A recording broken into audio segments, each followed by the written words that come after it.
Hey Leo, welcome to Sweet Tea Astrology and Tarot. My name is Erica. Welcome to the channel. I'm so glad that you found me. This is your April 2017 Astrology, Tarot, and Oracle card reading, where I intend on pulling 4 tarot cards for you and an oracle card from each of the boxes that I have displayed before you. I would also grab a pen and some paper or a calendar to write down a couple of pretty important dates, because there's going to be some stuff going on in April that you are going to want to know what is going on around you. So, Leo, why don't you sit a spell so we can talk about your stars? There's going to be a crucial period of time from April 9th to April 15th where there could be issues or themes dealing around love, money, and values. And the issues could be around miscommunication, or it will be a really high time for miscommunication. Also, during this time frame, we will also be experiencing a full moon, so there will be high emotions on top of all of it. Not to sound like I'm trying to be an alarmist, but I just want you to know that people may be all up in their feelings come around the 10th or 11th of the month. And it may be because of these issues in communication. So, on the 2nd or 3rd of the month, depending on where you live on the planet, Leo, Venus is retrograding and tiptoeing back into Pisces. This is your 8th house. The 8th house is the house of very intimate cycles. It deals with sexuality and other people's money. It also touches on the themes of life, death, and rebirth, or transformation, metamorphosis, and regeneration. Could also govern the human basic or primal instincts. With Venus moving back into the 8th house, I definitely see there being a focus on either sexuality or other people's money. Now, on the 6th or 7th of the month, depending on where you live on the planet, we've got Saturn, the planet that represents structure, containment, limitation, and sometimes restriction, making his retrograde motion back through Sagittarius. It's not like he's changing signs or anything. But this is in your 5th house. The 5th house is ruled by you, Leo. This is the house of your it's your creative ability, your creative endeavors. It is your masterpiece, or the thing that you put your creative energy into. It is also the house of your social life and where you go to seek your pleasure. It's where you go to blow off steam as well. This is the house of your social life and your romance and falling in love and creating your babies. So I like to think of the 5th house in a couple of different ways. I think of it as the house that has your DNA and fingerprints all over it because it's where you have the most skin in the game. But it's also the house of sparks. It's the house of the spark of life, the spark of love, and the spark of creation. Now, on the 9th or the 10th of the month, depending on where you live on the planet, we'll have Mercury, the planet that represents thought, movement, and communication, going backwards in the sky from our perspective here on Earth in the sign of Taurus. This is your 10th house. When I think of the 10th house, I think of it through the lens of William Shakespeare. And he famously said, all the world is a stage. And I think of the 10th house as a stage that you approach the world on. And it's how the world knows you through your career and your status, your reputation, dealing with authority figures in your world, in your life, or in their personal field of expertise. It's also a very destined house.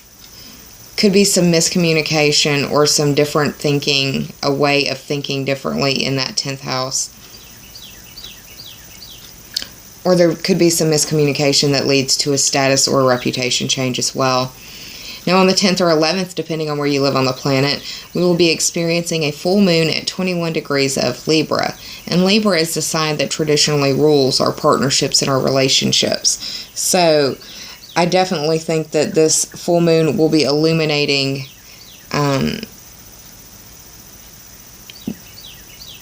it it will be illuminating the house, obviously, that it's going to be in, but it's going to have a seeing the light kind of theme, where relationships that are probably having a difficult time, probably there's been a lot of arguing or miscommunication.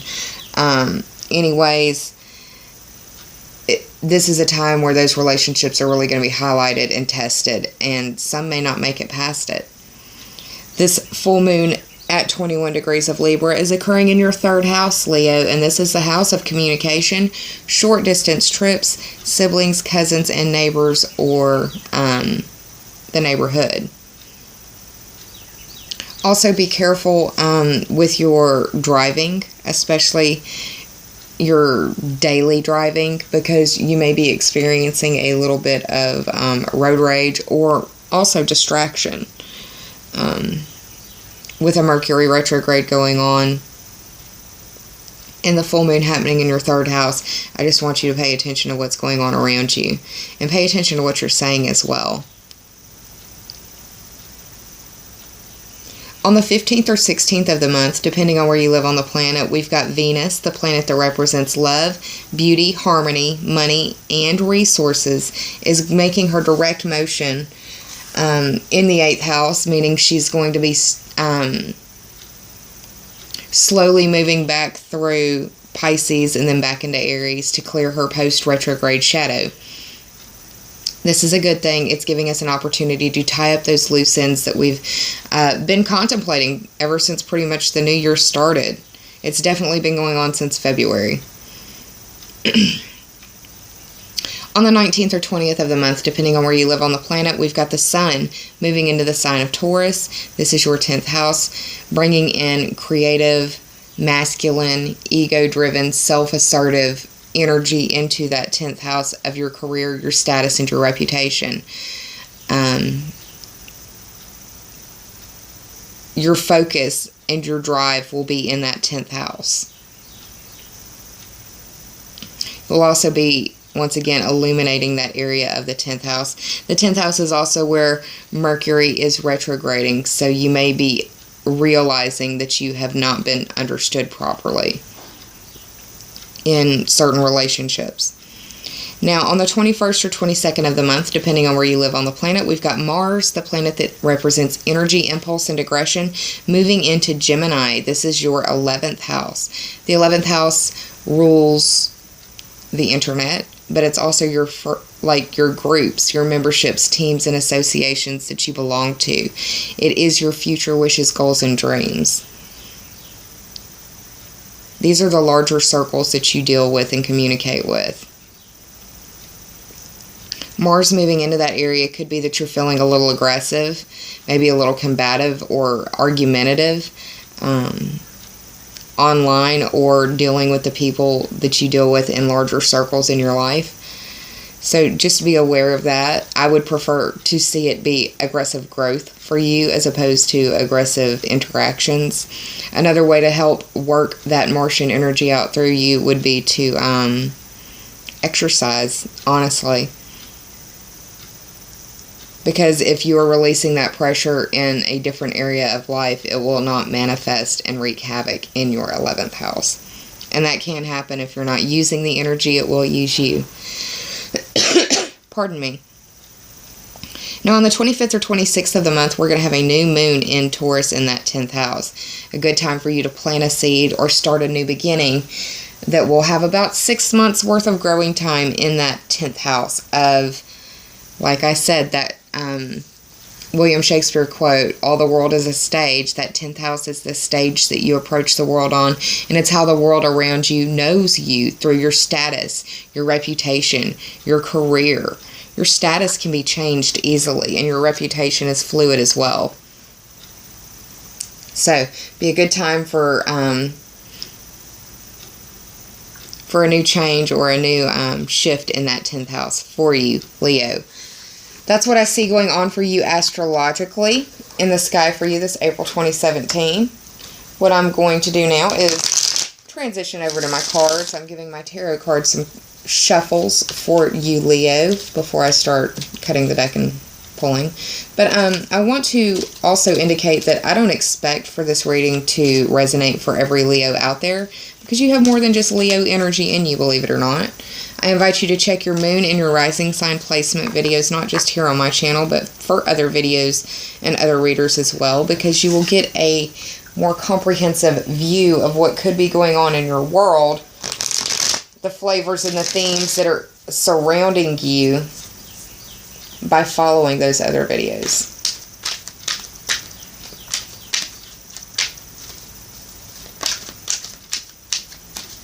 Remember that crucial time in communication, again, is going to be April 9th through the 15th, where Venus, the planet of love, beauty, harmony, relationships, money, and resources, will be retrograding, as well as Mercury, the planet of thought, movement, and communication.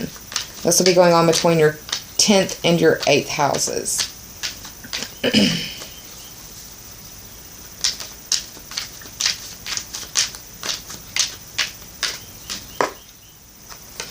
Alright, you had a card fall, so we're going to use that one as your top one. I'm going to cut the deck.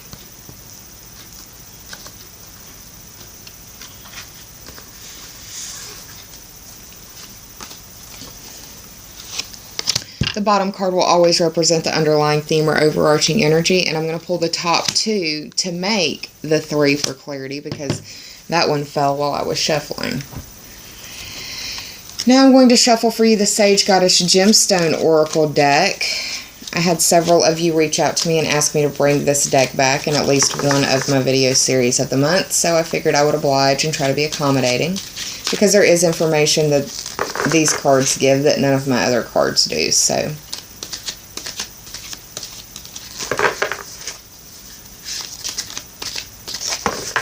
and I'm sorry these videos are getting out to you late.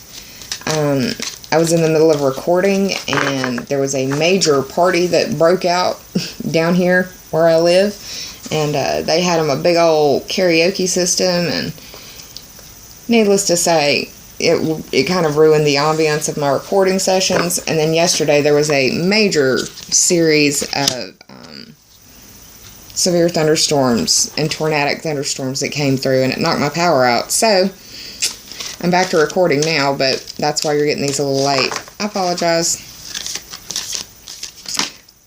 I'm shuffling the Sacred Rebels Oracle card for you, and you had a card pop.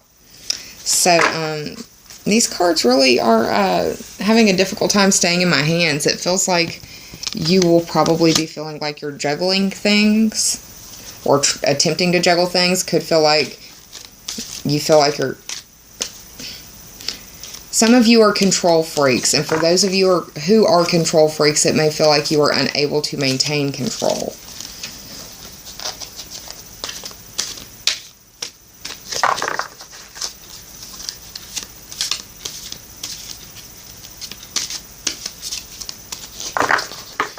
I'm shuffling for you now the Crystal Mandala Oracle deck. This Oracle deck is by Elena Fairchild. The artwork is by Jane Marin. And the Sacred Rebels Oracle cards are by Elena Fairchild, and the artwork is by Autumn Sky Morrison. I didn't get to tell you all that while I was shuffling because you had a card just fly out of my hands. Alright, I'm going to cut this deck for you, Leo.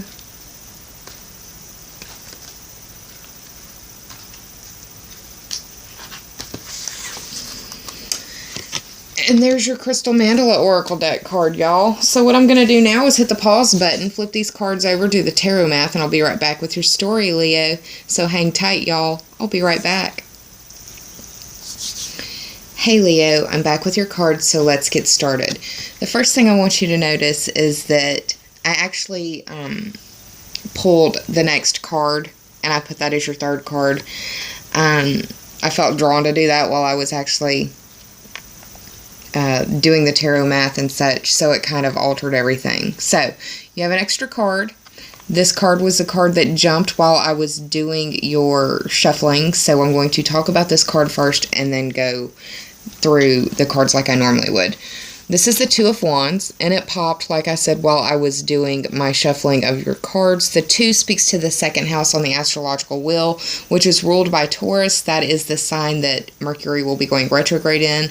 But the second house is the house of your money, earning ability, possessions. It is your self-esteem. It's the house of mine.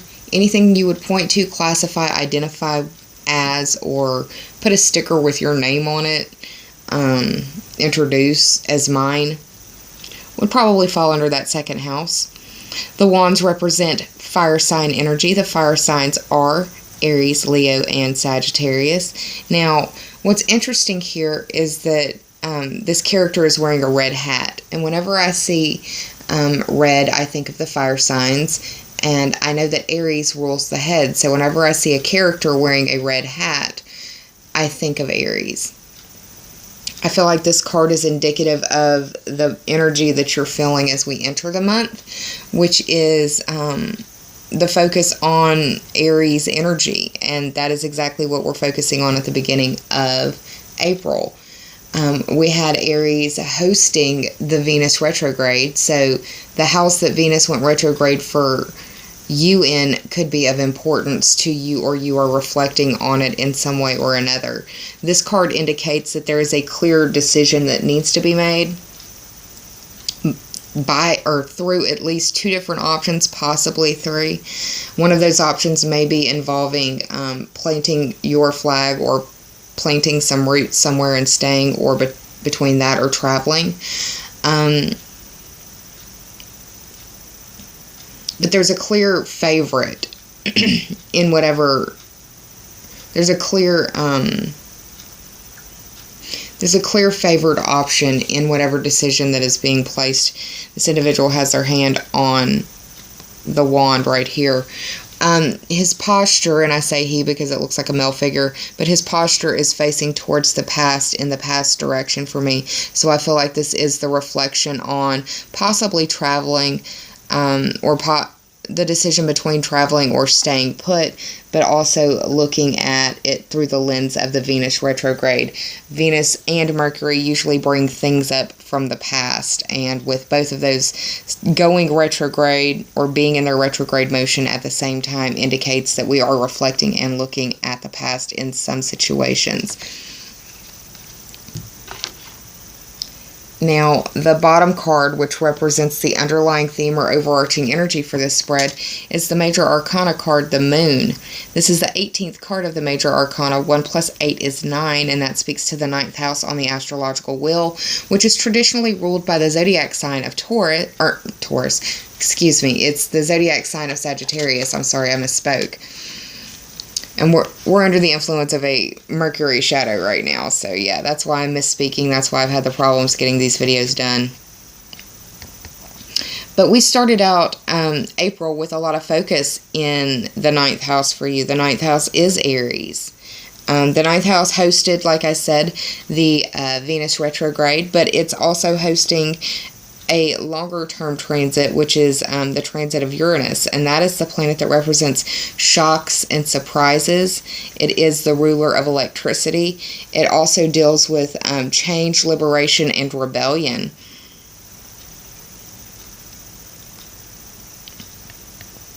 Now, we have a full moon that will be going on between the 10th or 11th of the month, depending on where you live on the planet.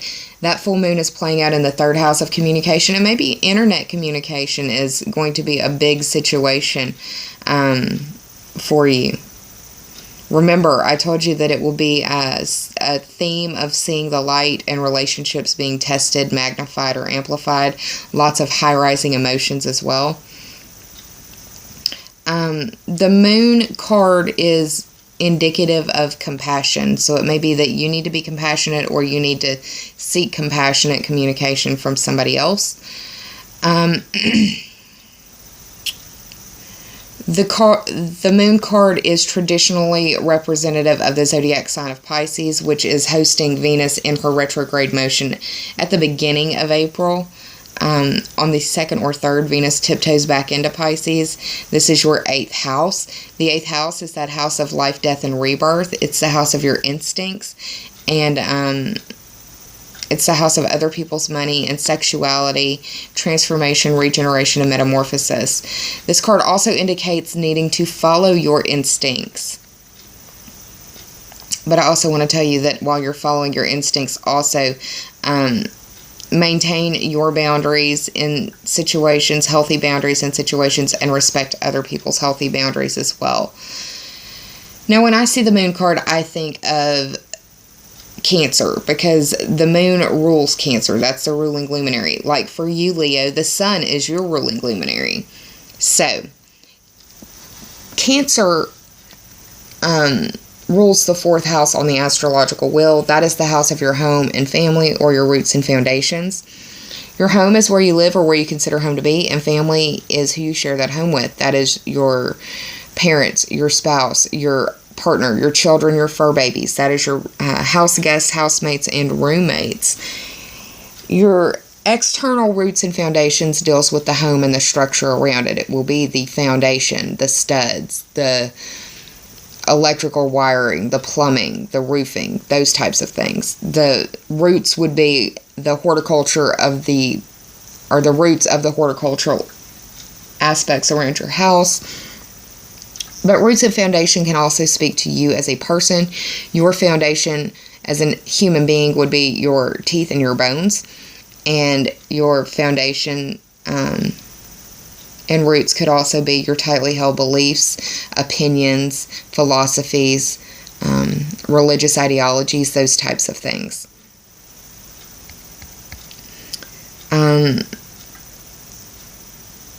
I really feel like the moon is going to be very impactful for you this month. I feel like the communication that comes to you or through whatever the situation is that arises, there will be high emotion that is attached to it. I wish I could speak better, y'all. Okay. I have a Taurus moon sign, so this Mercury retrograde's kind of thumping me.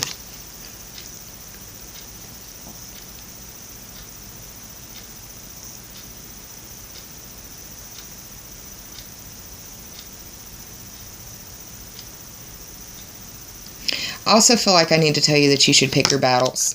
Okay. That you should pick your battles when it comes around this time. That if somebody's wanting to fight and you're not wanting to, then don't engage. Because you may not like the outcome. Okay. The first card in the top 3 for clarity is the 8 of Cups. This has a full moon in the background as well. Once again, illuminating the situation. The 8 speaks to that 8th house. This is where Venus is retrograding right now. The cups represent water sign energy, and the water signs are Cancer, Scorpio, and Pisces. This card in itself can represent the past. The cups in this situation are,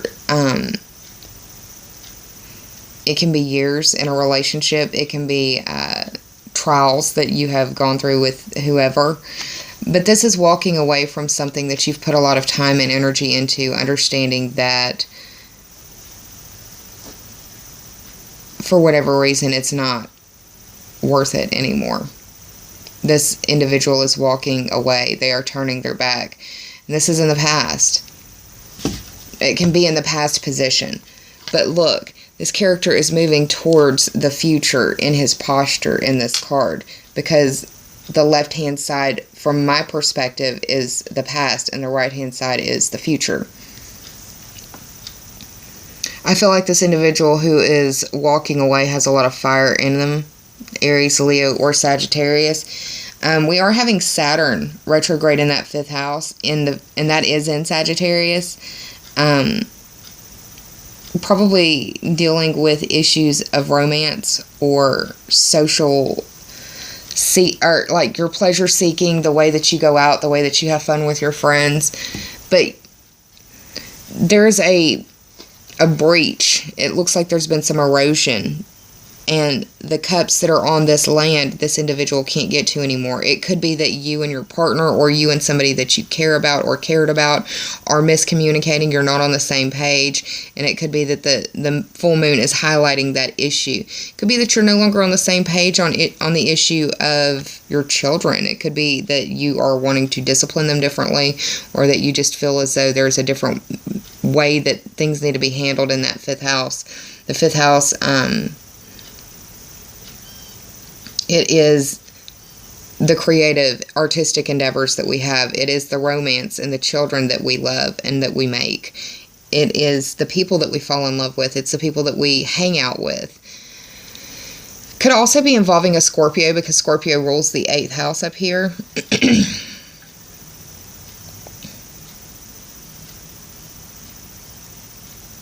There's been a lot of work trying to find balance, trying to get this to stay, but there's no bridge, there's no way of getting this individual back to this side to even continue the work that needs to be done. For some of you, it may be that there have been people that have passed on or will soon be passing on.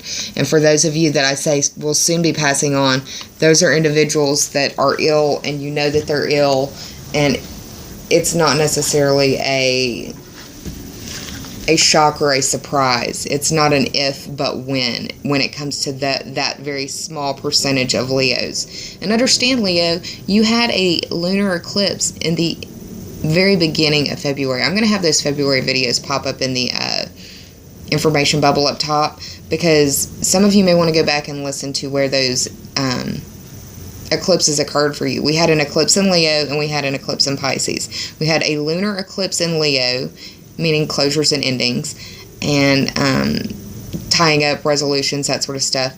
And we had a solar eclipse in Pisces, but the sun is your ruling luminary, so you felt very tired after that eclipse. Tired, sick, ill, run down, whatever.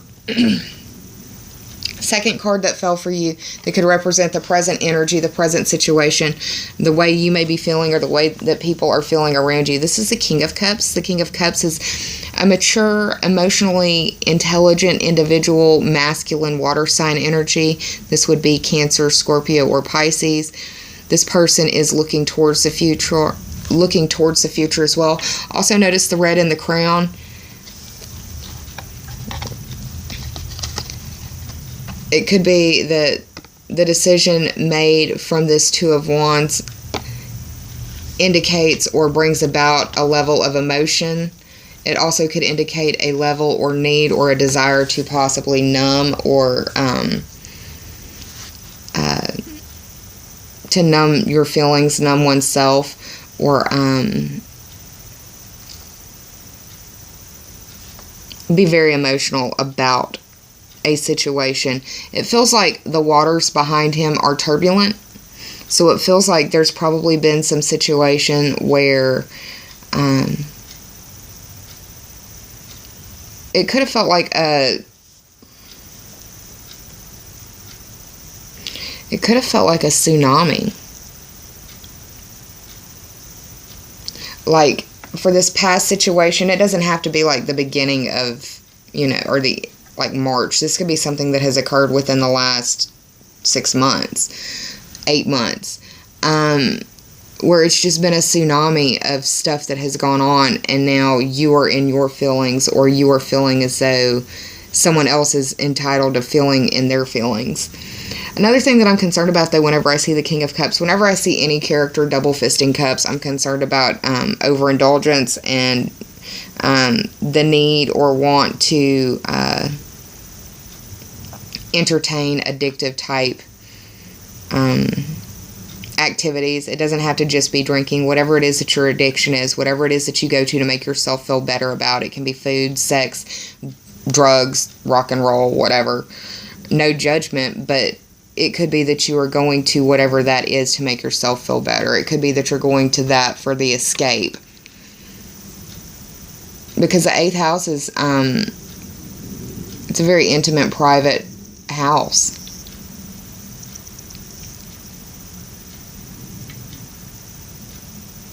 It could be that whatever this eight of cups situation is, you or whatever is being walked away from, being separated from, or whatever, it may end up being that it ends up to leading to isolation and the need or want for the illusion, or the need or want for the escape.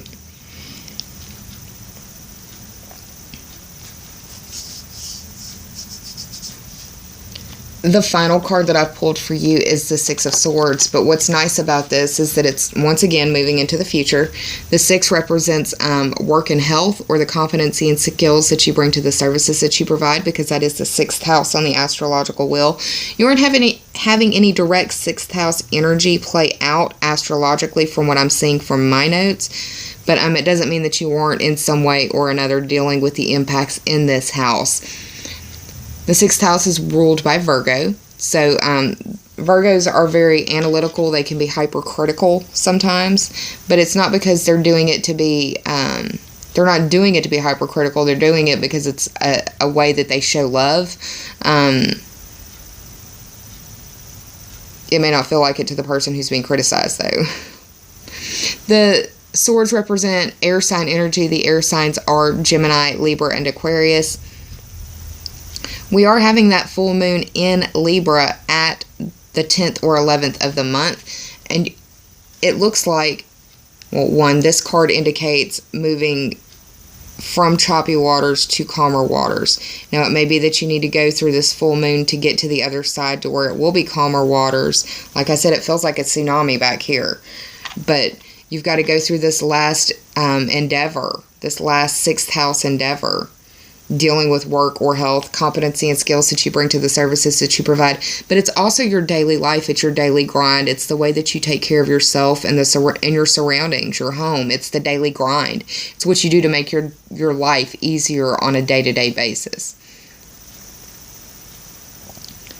But this looks like husband, wife, child, who have all been in it together. Whatever the situation is, if it's a family situation, and it very well could be, because the moon with the Cancer association leading to the 4th house, it very much could be a family situation where you feel like you have been lost in the middle of the ocean, in the middle of the worst hurricane ever for the last 6 to 8 months. And it looks like this Libra full moon, if you communicate, and you communicate effectively and properly I actually watched something recently where people could not stop long enough to listen to one another so that they could actively listen and then respond appropriately, where 2 grown adults had to have like a 2-minute timer set to where they could not speak while the other person was speaking, and had to wait until the timer ran out so the other person could respond. And if that's what it takes to get the communication going for you and whoever it is that you need to have this discussion with, then do that.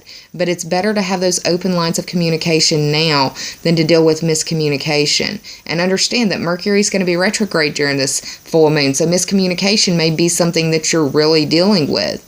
A good way to combat that is to, after you get finished saying something, ask the person you're talking to, say, does that make sense? And if they say yes, then fine. But if they don't, then try to re-explain yourself, give different examples or analogies. It's one of the best tools that I've ever learned in trying to communicate with individuals. And I learned more about communication through my divorce with Brad than I did, honestly, at any other point in my life. But this card indicates that your people, your tribe, the people closest to you have all been, if it's been you by yourself, then hopefully these people have been at least around you and supporting you, trying to have your back. But this card indicates the moving through, the moving on and moving past. And it may have been a daily struggle, this moving past. And there's no judgment coming from me on that fact. It took me 2.5 years to get to where I could talk about the house fire that I survived. It was a near-death experience without breaking down and having snot bubbles flying everywhere. I was a pathetic, pitiful little mess. I really, truly was. But I moved past it. And it looks like you, Leos, are going to be, more often than not, moving past it. I want you to understand that every one of these cards is looking towards the future. So it's hopeful. It's not that there's not hope here. There is hope here. Something that I also noticed while I'm looking down at my notes is this 6 right here. You have a I said you weren't affected by any sixth house astrological. That wasn't the truth. Way down here at the bottom, Pluto. Pluto's a slow-moving little booger. And has recently been given planet status again. Yay, right as he's about to do the retrograde dance. But the sixth house is the house of work and health, and Pluto represents a very long transiting change, very much like coastal erosion. This card looks like coastal erosion, where the water has been coming in and going out and coming in and going out and taking little bits of it with it, and now you can no longer get from one point to the other without just falling in. That Pluto transit is like coastal erosion in the fact that it's happening every day. And it is something you don't notice, see, or recognize or can appreciate unless you have a meta perspective or you're looking at a before and after picture. And those things aren't always readily available, especially in like the familial ties, which it feels like it's really a lot tied up in for y'all. Okay, now the Sage Goddess Gemstone Oracle card that I pulled for you is the Peacock Ore card. I love this coloring. Purples and blues and greens. I hope that you're able to see some of that coloring as well. The Peacock Ore card deals with your psychic intuition and astral travel. It can help heal and amplify the vibrations of your third eye chakra. It reads, Peacock Ore is the witch's stone. It helps to hold sacred space for ritual, and it attunes you to nature's cycles, the moon phases, and the wheel of the year.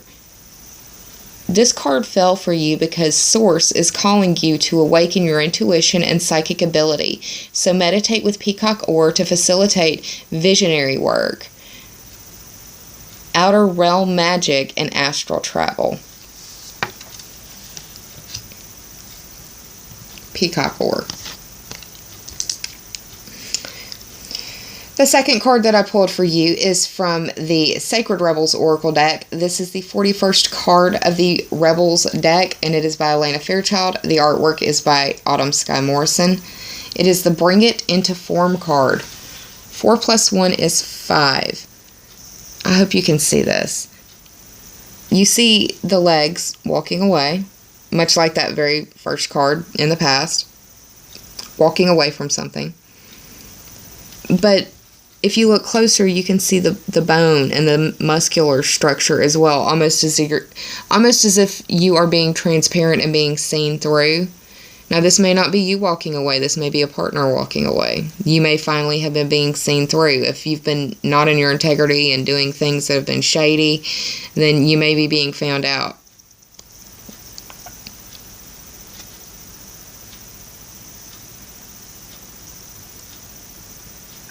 That's just one way you can look at this card. That's one way that I see this.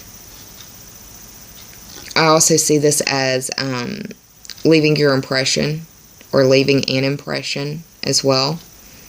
4 + 1 is 5, and that speaks to that 5th house. That 5th house is where Saturn is retrograding, in the house of your social life, in your pleasure seeking, in your in the areas of child rearing and your creative endeavors.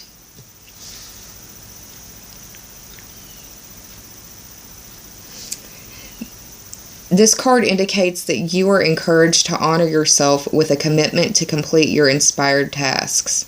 So whatever it is that you've been thinking about or obsessing about doing, creatively or artistically, the universe is beckoning you to do it.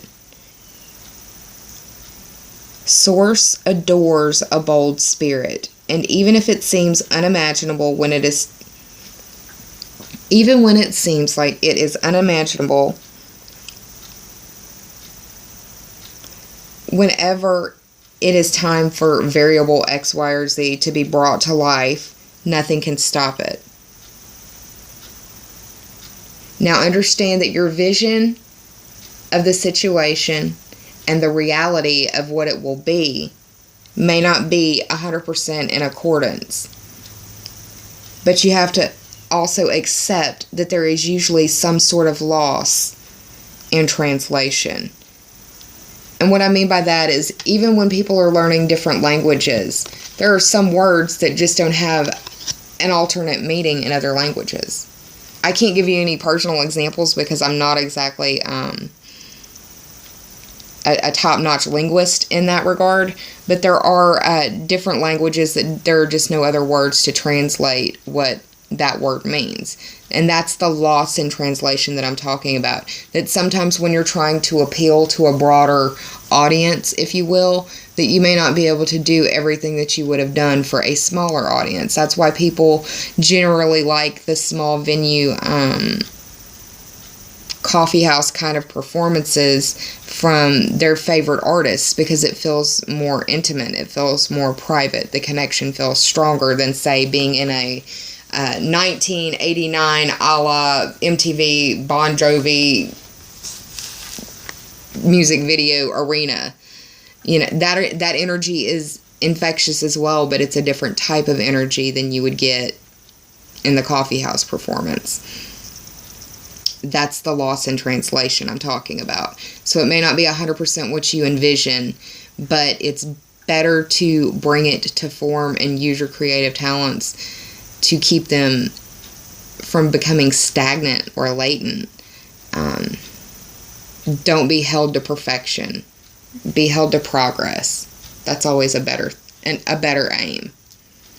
Now the second card, or the third card that I pulled for you, is the 11th card of the Crystal Mandala Oracle deck by Elena Fairchild. The artwork is by Jane Marin, and this is the Archangel Gabriel and Turquoise card, reminding you that it is safe to be seen, and this is a Crystal Angels 444 vibratory energetic message.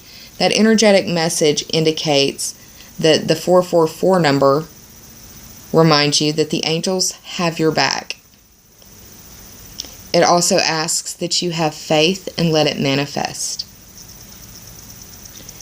It brings forth an energetic resonance of stability and grounding into earthly reality, so that you can build a strong foundation for your spiritual growth.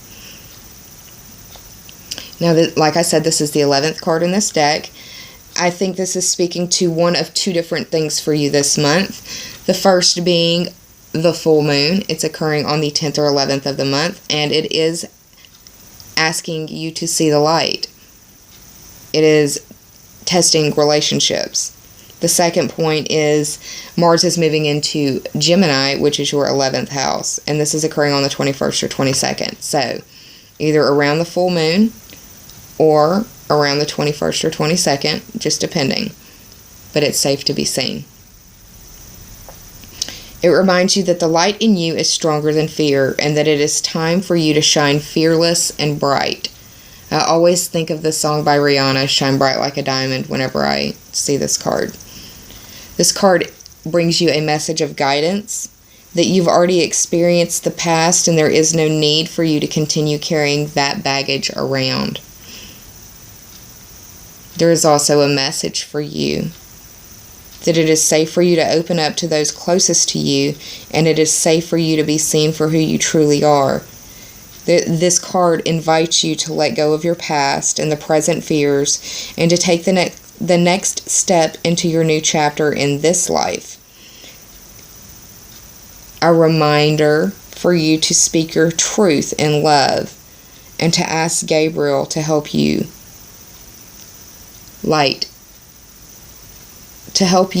let your light shine brightly. Like I said, I'm stumbling over my words these days. Mercury going retrograde in Taurus, and I have a Taurus moon. It's going to be fun, y'all.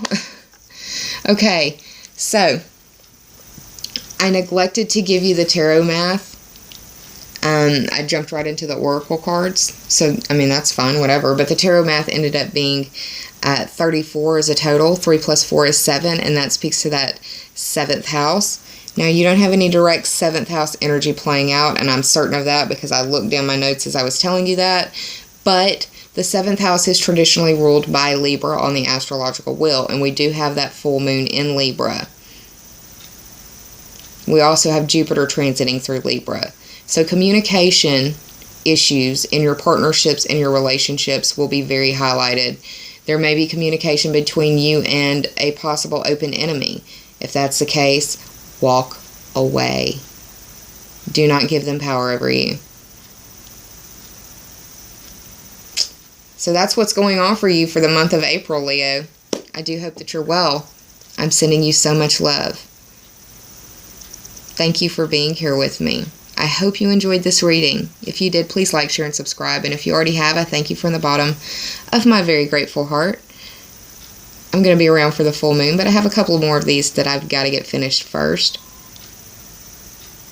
I also want to remind you to please take care of yourself and please be kind to yourself and save some of that kindness for others, because we're all going through private battles in our world that some of us may never speak about to another living soul. I'll see you soon, Leo, but until then, as always, take care of yourself. I love y'all. Namaste and bye.